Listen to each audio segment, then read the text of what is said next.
All right. So, what was the riff that made you want to play the guitar? The riff that made me want to play the guitar, basically Metallica in general.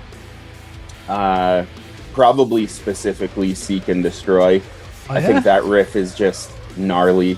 And, you know, I grew up, my dad is a drummer, and a big fan of heavy metal music. So I was lucky to grow up with a band like Metallica and really cut my teeth with my right hand, my picking hand, learning some Metallica riffs. So let's go with Seek and Destroy. That's cool, man. Do you mess with the whole Metallica discography, or are you like Nothing After Justice, or how do you treat Metallica? Dude, I mess with it all. I like Metallica still. I'm one of those guys that is a Saint Anger apologist. I still headbang to that record. Obviously, I see its flaws and I understand, but for sure, I dig Metallica. Yeah, I think they're cool. I think Hetfield, how he does what he does on the guitar and sings at the same time, no clue. So that's awesome.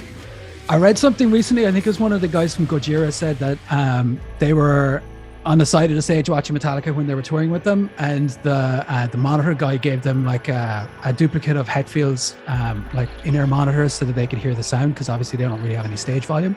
Right. And they said that Hetfield live is basically just his own guitar and like a tiny bit of drums, and that's his whole like live mix. Wow. That's awesome, man. I'm going to copy that. I don't know. See if it works for me.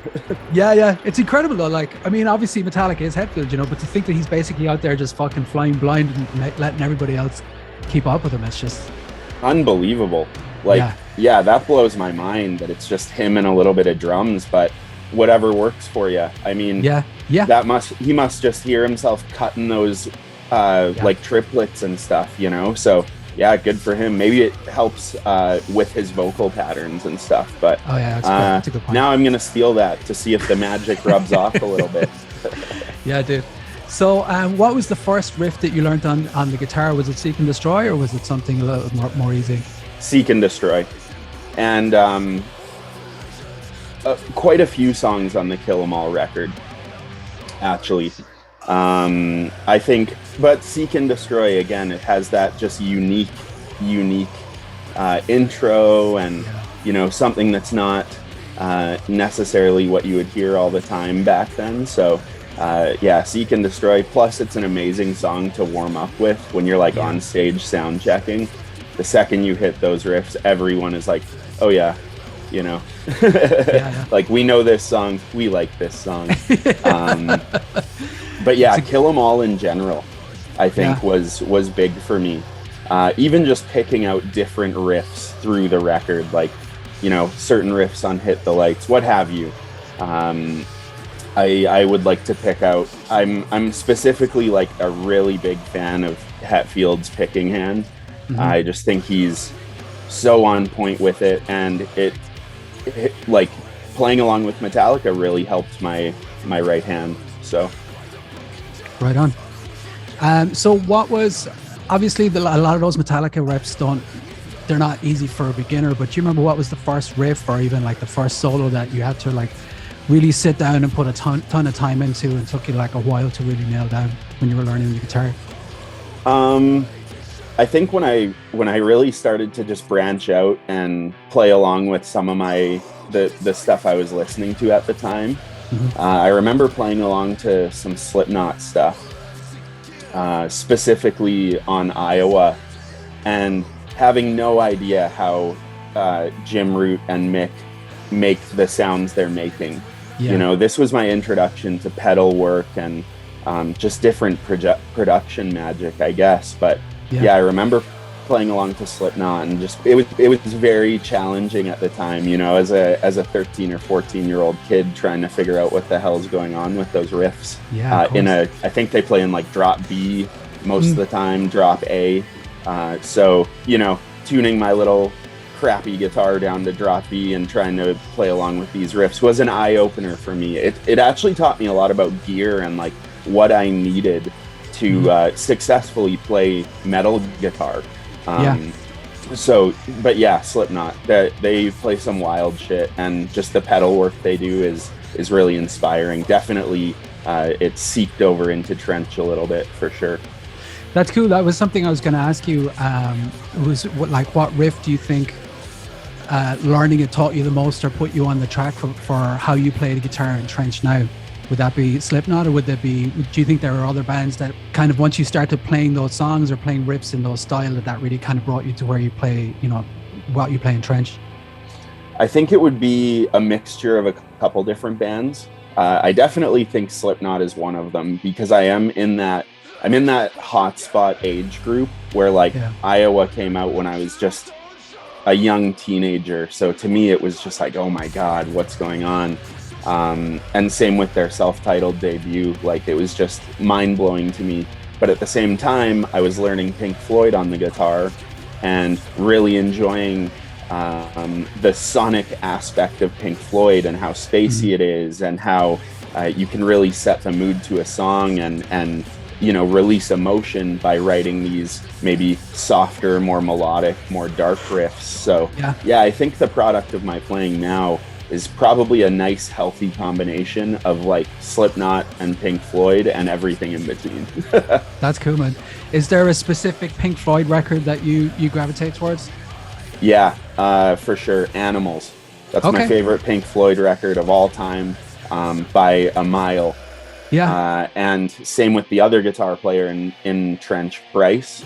We're both huge fanboys of Animals. We will listen to that record like on repeat still, years and years later after we started Trench. Right, probably every third jam we're throwing on a Pink Floyd song to just hang out to, share a drink to, or what have you. But Animals by far is my go-to, and that's the one that was written by Roger Waters. Even though David Gilmour I'm a massive David Gilmour fan, I'm a huge fan of Roger Waters' writing. And just the psychedelics on that record, and the wild sounds and sampling that they do, very inspiring. That's cool. So you guys have the new EP, Encased in Chrome, that just came out. What's your favorite riff on the new EP? Oh, that's a really hard question. There's a riff in the song Unforgiven Remains. It's kind of halfway through like the first part of the song, where it breaks into just me playing on my clean channel, and it almost sounds kind of like a bass guitar, like a filtered bass guitar. We play in drop A, so when I'm playing that on my 7-string, it just sounds really deep and low. But it kind of gives me almost some like Tool vibes a little bit. And I really kind of challenged myself to write something that was unique for Trench. So it's the clean part of Unforgiven Remains that I would think would be my favorite riff on our new EP, at least that I play. I have favorites that the boys, that Tony and Bryce play and stuff, but for me, that was my standout. That's cool, man. So between Condition and The Gift of Guilt, are there any, like, I call it like a lost riff, like a really good riff in a song that maybe isn't otherwise like going to be one that stays in the band's sets? Do you feel like you have any of those, or no?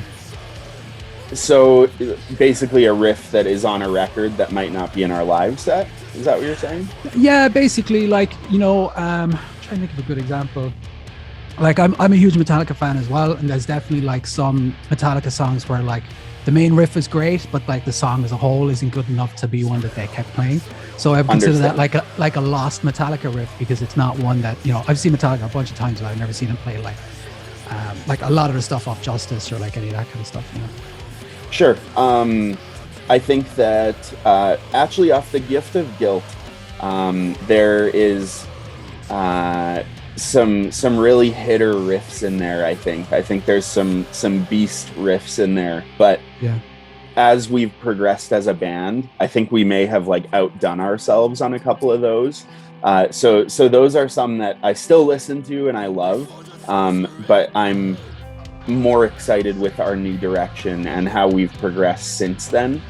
So we used to play those songs all the time live, and I think, yeah, they've just slowly got knocked out by other songs that were like, yeah, Sure.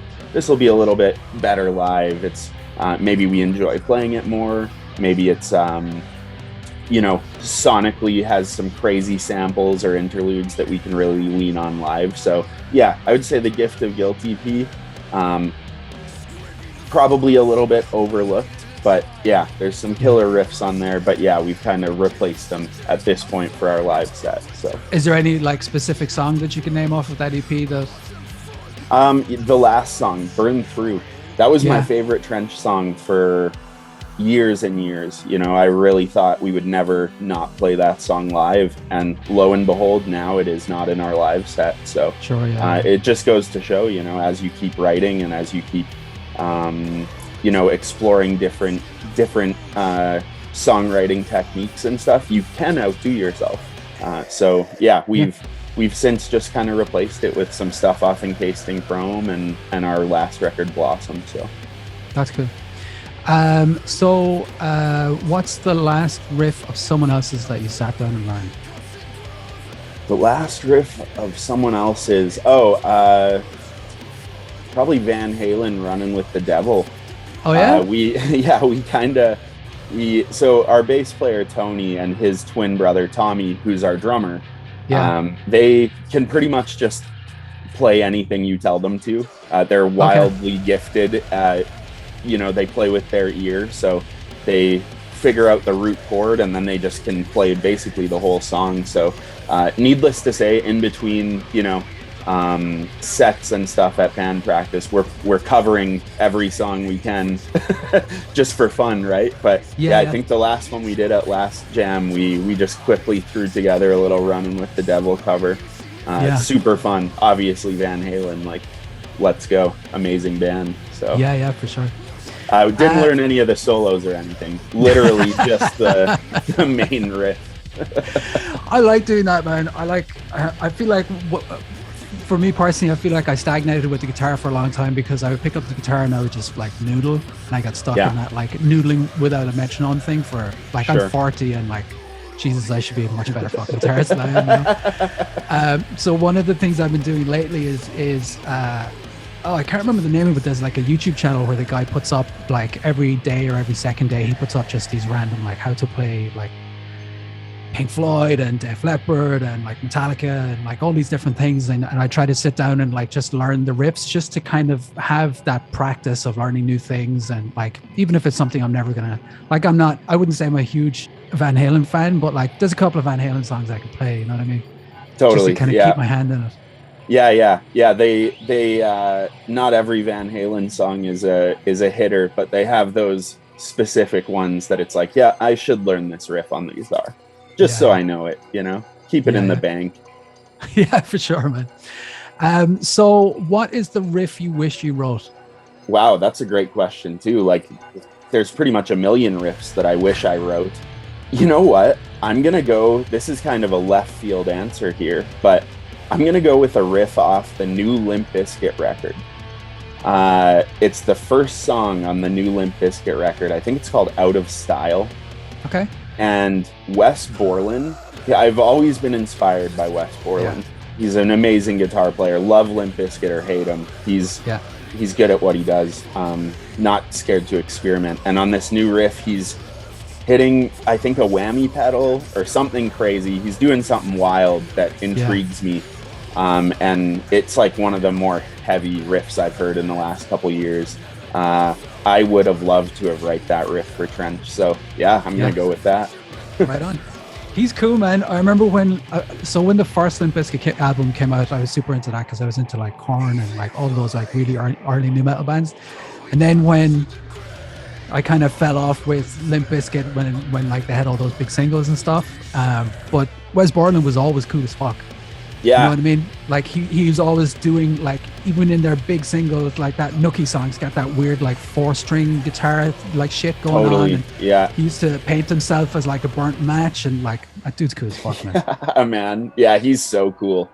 They posted like a live video of one of their jams like a couple weeks ago. And, you know, since they put Nookie out, they're they're getting older, right? And to watch them in their jam space, and they're so damn tight and so good, and Wes Borland's still just like experimenting all over the place, not scared to try anything. I'm all about it, man. Yeah, right on. So is there a riff that you think every guitarist should learn to play? Metallica, Seek and Destroy.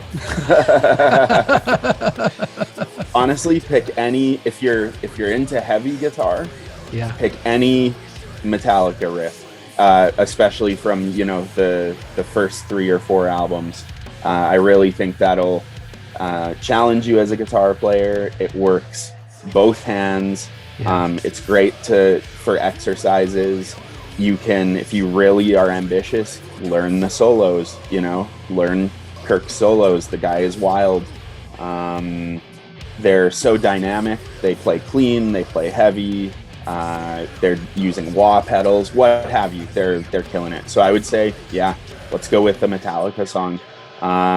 Let's go with like Battery. I think Battery, Master of Puppets record. Yeah, that's the perfect dynamic song where you're getting you're getting guitar exercises left and right on that one. So yeah.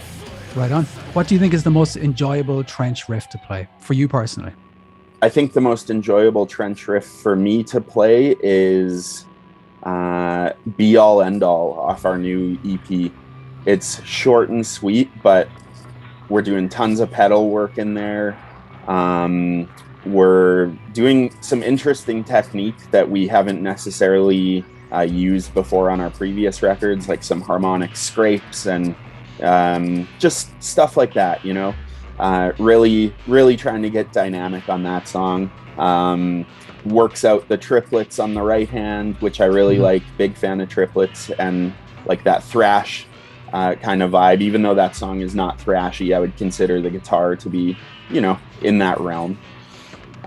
So yeah, let's go Be All End All off Encased in Chrome. Cool, man. And then the last question, if someone wanted to learn a trench riff or like a trench song, what one would you tell them to start with? Probably Imminent Power Looming off of our new record. I think that one has lots of elements of trench, including the odd timing, which is a lot of times what people kind of can get hung up with when they're learning music that isn't necessarily 4/4 time. Yeah. So I think that would be a good song to really just work out all aspects of trench. And if you could play Imminent Power Looming, you could probably crush a trench set. That's awesome. Yeah. Cool, man.